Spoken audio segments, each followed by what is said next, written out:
कहानी निशा की रहस्यपूर्ण तस्वीरें और आदित्य की उलझी जिंदगी। सन्नाटा था। कमरे में सिर्फ घड़ी की टिक टिक और दरवाजे की हल्की सी छिटक सुनाई दे रही थी।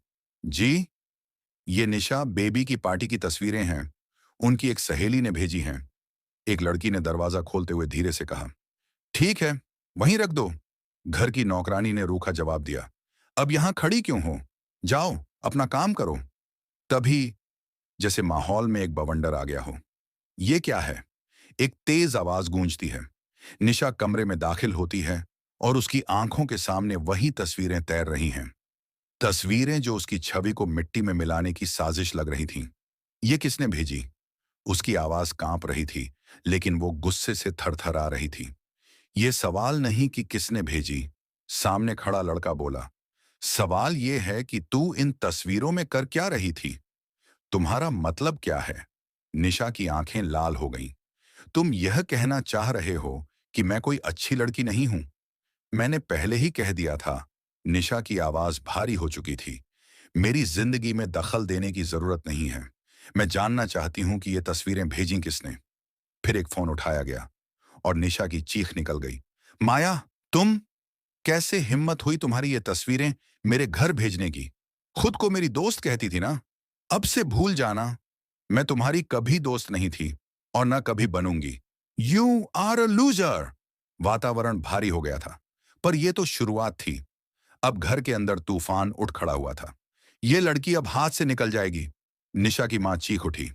अब बहुत हो गया। उन्होंने फोन उठाया। हमें एक खानदानी रईस लड़का चाहिए। निशा के लिए, आदित्य के लिए रिश्ता ढूंढो। Rich, perfect. मैं अभी उसकी तस्वीर भेजती हूं। दूसरी तरफ आदित्य की जिंदगी भी किसी उलझे धागे जैसी थी। दादी का फोन आया। बेटा, एक लड़की है जो अवार्ड कमेटी को मैनिपुलेट कर रही है। वोट्स खरीद रही है। क्या? आदित्य फौरन दादी के पास पहुंचा। पर तभी, आई एम सॉरी। दरवाजा खोलते ही एक लड़की सामने खड़ी थी। प्रीत, तुम फिर यहां क्यों आई हो? आदित्य ने गुस्से से कहा। तुम्हें मुझसे, मेरी लाइफ से दूर रहना चाहिए। ओह, प्रीत मुस्कुराई। मैं तो सिर्फ तुमसे बात करने आई थी। प्रीत, आदित्य ने सख्ती से कहा, मुझे मजबूर मत करो कि मैं वो कहूं जो तुम सुन नहीं पाओगी। और हां, मैं किसी रिलेशनशिप में इंटरेस्टेड नहीं हूं। पर मैं तो हूं। प्रीत आंखों में चमक लिए बोली। और जो आसानी से मिल जाए, उसमें मजा ही क्या। उधर घर में तस्वीरों की एल्बम बिछ चुकी थी। कणिका, रिश्ते कराने वाली, आदित्य के लिए लड़कियों के प्रोफाइल लेकर आ चुकी थी। एक अमीर संस्कारी लड़की चाहिए, मां बोली, जो आदित्य की जिंदगी में वो खुशी लाए कि उसकी नफरत मिट जाए। मंदिर में घंटियों की गूंज के बीच दादी माता से प्रार्थना कर रही थीं। मां, बस अब एक अच्छी बहू दे दो। फिर वो पल आया। प्रीत और आदित्य की एक बार फिर टक्कर हो गई। इस बार किसी कैबिन में नहीं, मंदिर के प्रांगण में। ये मेरी टोकरी है, प्रीत चिल्लाई। क्या? आदित्य भड़क गया। तुम फिर मेरी चीजों पर कब्जा कर रही हो। पहले मेरा कैबिन, फिर मेरी कार, और अब ये टोकरी। सुनो, प्रीत ने गहरी सांस ली। मैंने सिर्फ अच्छे इरादे से तुम्हारी कार ली थी, और टोकरी मेरी है। ओह गॉड! आदित्य थक गया था। तुम लड़कियां वाकई कॉम्प्लिकेटेड होती हो। पर पंडित जी ने जैसे सारा माजरा साफ कर दिया। वो दोनों? पंडित जी बोले।